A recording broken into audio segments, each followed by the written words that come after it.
Good morning students. आज हम पढ़ेंगे क्लास 6 का chapter number 2 diversity and discrimination का पार्ट नंबर 2। पार्ट नंबर 1 हम ऑलरेडी पढ़ चुके हैं। अब हम पार्ट नंबर 2 पढ़ेंगे। पार्ट नंबर 1 में हमने प्रेजुडाइज और स्टीरियोटाइप्स को डिस्कस करा था। अब हम इनइक्वलिटी एंड डिस्क्रिमिनेशन के बारे में बात करेंगे। Discrimination happens when people act on their prejudices और stereotypes. If you do something to put other people down, if you stop them from taking part in certain activities and taking up jobs, or stop them from living in certain neighborhoods, prevent them from taking water from the same well or hand pump, or not allow them to drink tea in the same cups or glasses as others, you are discriminating against them. Inequality यानी असमानता और discrimination यानी भेदभाव। भेदभाव कब होता है? जब हम प्रेजुडाइज और स्टीरियोटाइप का मतलब है कि पहले से दुर्भावना बना लेना।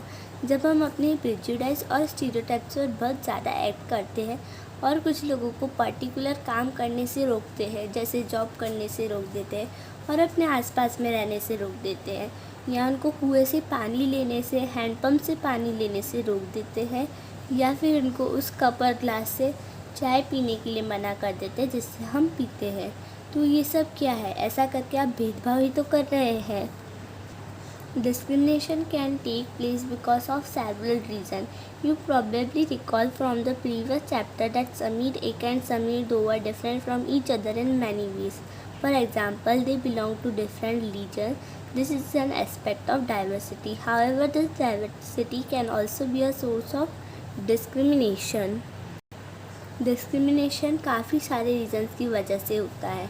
आपने पिछले चैप्टर अंडरस्टैंडिंग डाइवर्सिटी में समीर एक और समीर दो के बारे में पढ़ा था, जिसमें से एक बहुत अमीर था और दूसरा बहुत गरीब था। एक स्कूल जाता था, एक अखबार बेचता था, और इन सब चीज़ों के अलावा उनके धर्म भी अलग थे, और ये डाइवर्सिटी का एस्पेक्ट है।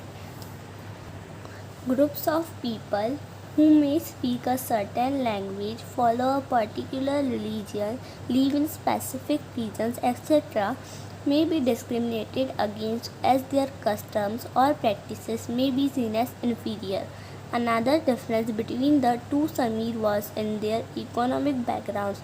Samir though was poor. This difference, as you have read earlier, is not a form of diversity but of inequality. People who are poor do not have resources or the money.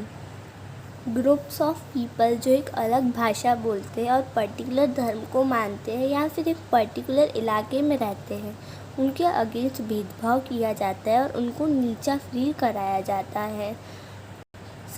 दोनों समीरों में बहुत ज़्यादा difference थे। जैसे economic background के हिसाब से एक बहुत पुअर था और एक बहुत रिच था। This difference, as you have read earlier, is not a form of diversity. ये जो डिफरेंस, ये डाइवर्सिटी का फॉर्म नहीं है, भिन्नता का फॉर्म नहीं है, पर इनइक्वलिटी, असमानता का फॉर्म ज़रूर है। पीपल हु आर पुअर, जो लोग पुअर होते हैं, डू नॉट हैव रिसोर्सेज और द मनी, जिनके पास ना ही रिसोर्सेज होती है और ना ही मनी होती है अपनी ज़रूरतों को पूरा करने के लिए, जैसे खाने के लिए, कपड़ों के लिए और शेल्टर के लिए भी पैसे या फिर रिसोर्सेज नहीं होती है। वो एक्सपीरियंस करते डिस्क्रिमिनेशन को, भेदभाव को, ऑफिस में, हॉस्पिटल में, स्कूल में, where they are treated badly because they are poor, जहाँ पे उनके संग बहुत बुरा बर्ताव किया जाता है क्योंकि वो गरीब है। Some people may experience both kind of discrimination. They are poor and they belong to group whose culture is not valued. Tribal, some religious groups and even particular regions are discriminated against for one or more of these reasons. In the following section, we will look at how a famous Indian was discriminated against. This will help us understand the ways in which caste was used to discriminate against large numbers of people. अब कुछ लोग जो रहते हैं वो दोनों ही type के discrimination को फेस करते हैं। एक तो वो गरीब भी होते हैं और जिस कल्चर से वो, जिस ग्रुप ऑफ कल्चर से वो बिलोंग करते हैं, उसकी ज़्यादा वैल्यू नहीं रहती। जिससे tribals, some religious groups and even particular regions are discriminated against for one और मोर ऑफ दिस रीजन्स। उनको बहुत सारे रीजन्स के कारण डिस्क्रिमिनेशन फेस करना पड़ता है। In the following section following section में हम we will look at how a famous Indian was discriminated against. हम देखेंगे कि जो फेमस इंडियन थे उनके संग कैसे भेदभाव किया गया। This will help us understand the ways in which caste was used to discriminate, और ये हमें बहुत मदद करेगा कास्ट के बेसिस पे कैसे डिस्क्रिमिनेशन होता है ये जानने में। अब हम पढ़ेंगे on being discriminated against. People are engaged in different kinds of work like teaching, carpentry, pottery, weaving, fishing, farming, etc. to earn a livelihood. However, certain kinds of work are valued more than others. Activities like cleaning, washing, cutting hair, picking garbage are seen as tasks that are of less value, and people who do this work are seen as dirty or impure. This belief is an important aspect of the caste system. In the caste system, communities, groups of people were placed in a sort of ladder where each caste was either above or below the other. Those who placed themselves at the top of this ladder called themselves upper caste. अब जो लोग रहते हैं वो अलग अलग काम में इंगेज रहते हैं, जैसे कोई पढ़ाता है, कोई कारपेंट्री करता है, कोई फिशिंग के काम में इन्वॉल्व रहता है अपनी लाइवलीहुड चलाने के लिए। However certain kinds of work are valued more than others, और सर्टेन काइंड्स ऑफ वर्क इन काम को वैल्यू दी जाती है दूसरे काम से। एक्टिविटीज़, अब कुछ एक्टिविटीज़ रहती है जैसे क्लीनिंग करना, सफाई करना, वॉशिंग करना, धुलाई करना, बाल काटना, गार्बेज उठाना, ये सारे काम को ना कम वैल्यू दी जाती है, और जो लोग ये काम करते हैं उनको गंदा और इम्प्योर माना जाता है। दिस बिलीफ, और ये एक बिलीव एक इम्पोर्टेंट एस्पेक्ट है कास्ट सिस्टम का। In the caste system communities, अब क्या होता है कास्ट होती है, जैसे कोई सी कास्ट को बहुत ज़्यादा वैल्यू दी जाती है, कोई सी को नहीं दी जाती है, मतलब एक अबव रहती है, एक बिलो अबव रहती है, ऐसी सारी कास्ट रहती है। Those who place themselves at the top of this ladder, अब जो लोग अपनी कास्ट को सबसे ज़्यादा ऊपर रखते हैं वो अपर कास्ट के लोग कहलाते हैं, और वो अपने आप को सबसे ऊंचा मानते हैं। The groups who were placed at the bottom of the ladder were seen as unworthy and called untouchables। अब जो इस कास्ट सिस्टम में सबसे नीचे रहते हैं उनको अनटचेबल्स कहा जाता है। और क्या होता है, कास्ट रूल सेट कर दिए जाते हैं कि इस कास्ट का जो पीपल है वो गार्बेज उठाएगा, इस कास्ट का पीपल ये करेगा, और उसके अलावा उनको कोई काम करने ही नहीं देते हैं।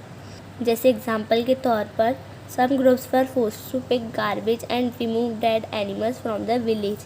अब कुछ लोगों को गार्बेज पिक करने का काम दिया जाता है, but they were not allowed to enter the homes of the upper caste, और उनको जो अपर कास्ट के पीपल है उनके घर में जाना अलाउ नहीं होता है, और जो वाटर है विलेज की जो वेल रहती है उससे वाटर लेना भी अलाउ नहीं होता है, और उनको मंदिरों में भी जाना अलाउ नहीं किया जाता है, और जो भी उनके बच्चे रहते हैं उनको अपर कास्ट के लोगों के संग बैठने नहीं देते, स्कूल में पढ़ने नहीं देते। दस upper caste acted in the ways which did not give the so-called untouchables the same right as they enjoyed। Doctor Bhimrao Ambedkar, अब हम डॉक्टर भीमराव अम्बेडकर की कहानी पढ़ेंगे। क्या आप जानते हैं डॉक्टर भीमराव अम्बेडकर कौन थे? डॉक्टर भीमराव अम्बेडकर ने हमारा कॉन्स्टिट्यूशन लिखा था, तो चलिए उनकी कहानी पढ़ना शुरू करते हैं। Doctor Bhimrao Ambedkar, one of the greatest leader of India. Doctor Bhimrao Ambedkar एक बहुत बड़े लीडर थे इंडिया के, और इनने अपना फर्स्ट एक्सपीरियंस शेयर करा है कास्ट बेस्ड डिस्क्रिमिनेशन पे, जो 1901 में हुआ था उनके साथ, जब वो सिर्फ 9 साल के थे। He had gone with his brothers and cousins to meet his father। वो अपने भाइयों और कजिन्स के संग कोरेगांव जा रहे थे अपने फादर को मिलने, जो अब महाराष्ट्र में है।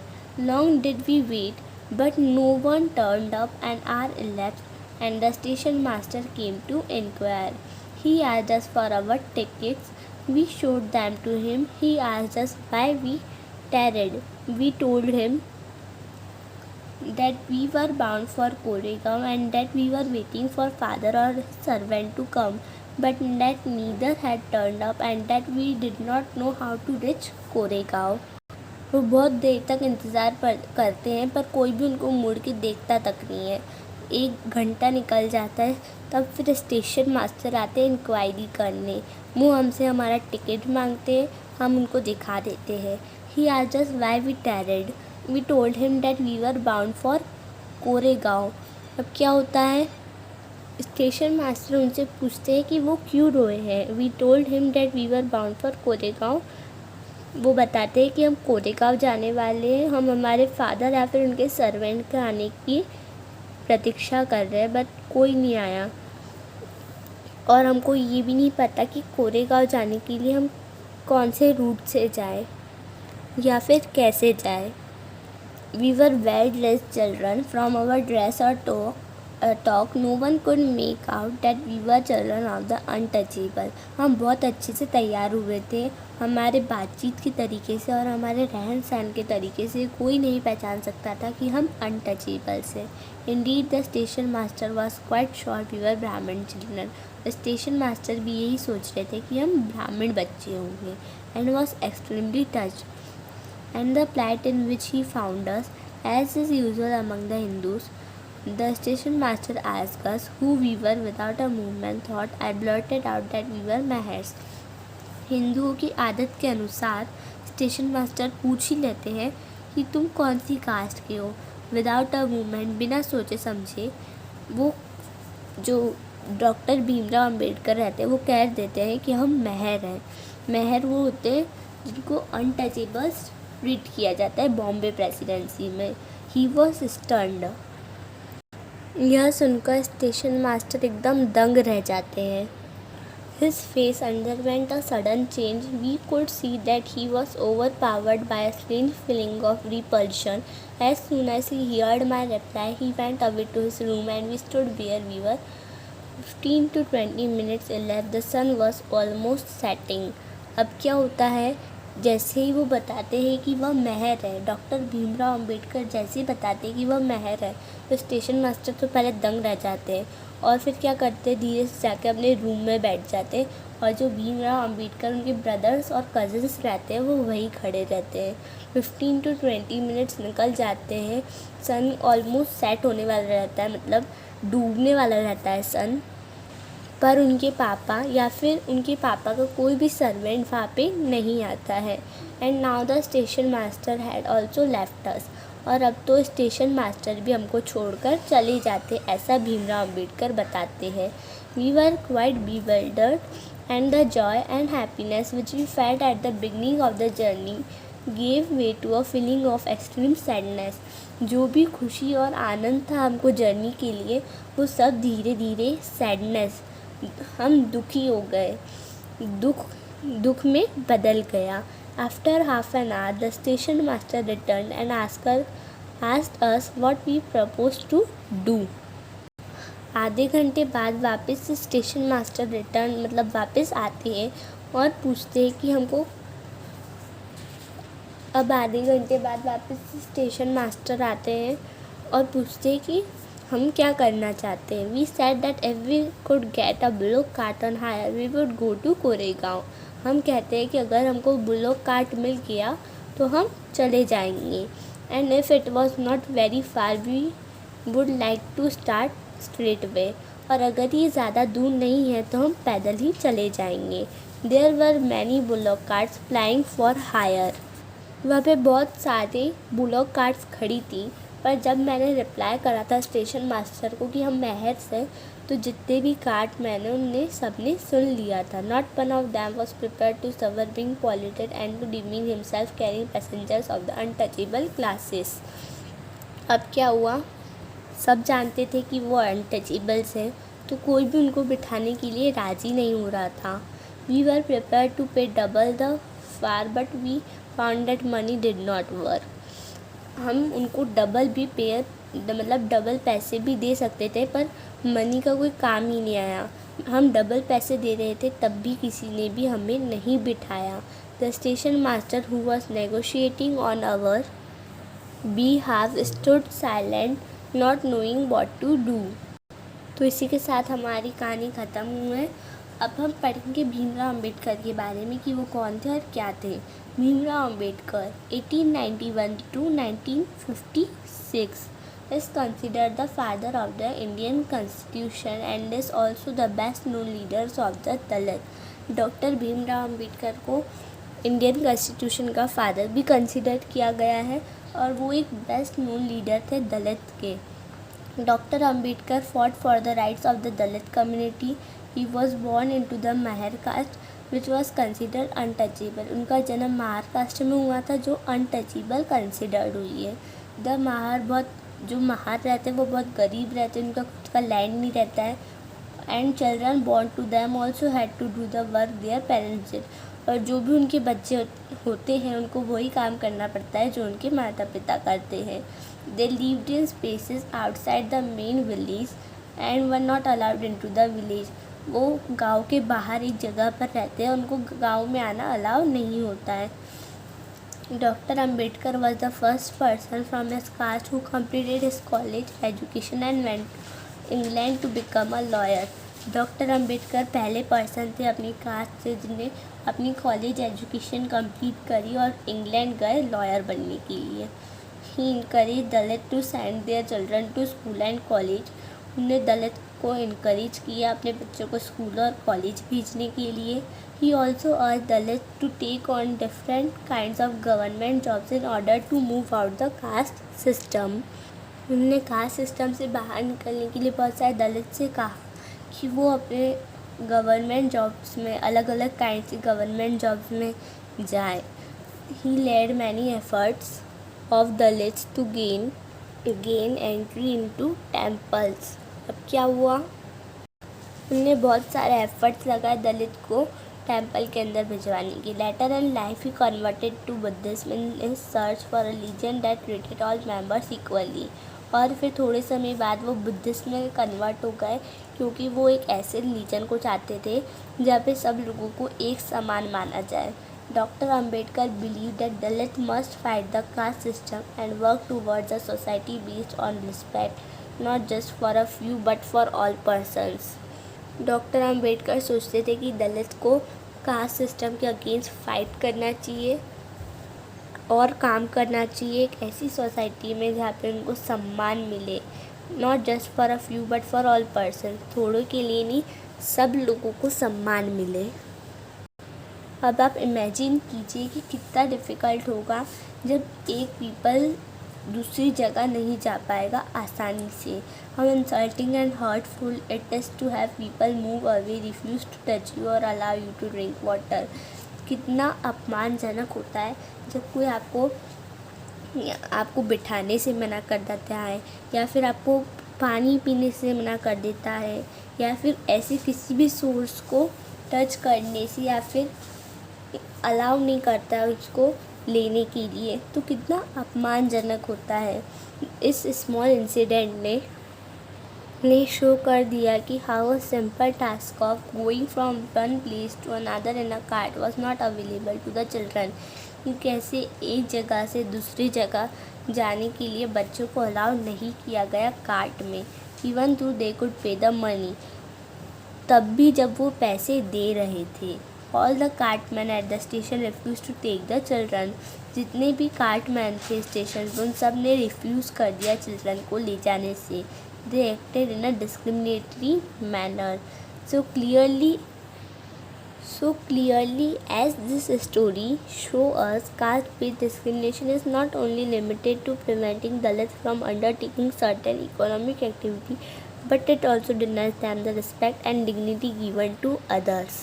तो इस स्टोरी ने हमें बता दिया कि कास्ट बेस्ड डिस्क्रिमिनेशन सिर्फ हमें कुछ सर्टेन इकोनॉमिक एक्टिविटीज़ नहीं करने तो देता ही है, बल्कि हमें रिस्पेक्ट और डिग्निटी भी नहीं मिलने देता है जैसे दूसरों को मिलती है. यानी सम्मान और शान नहीं मिलती है हमें जो दूसरों को मिलती है. The struggle for freedom from British rule also included with in it.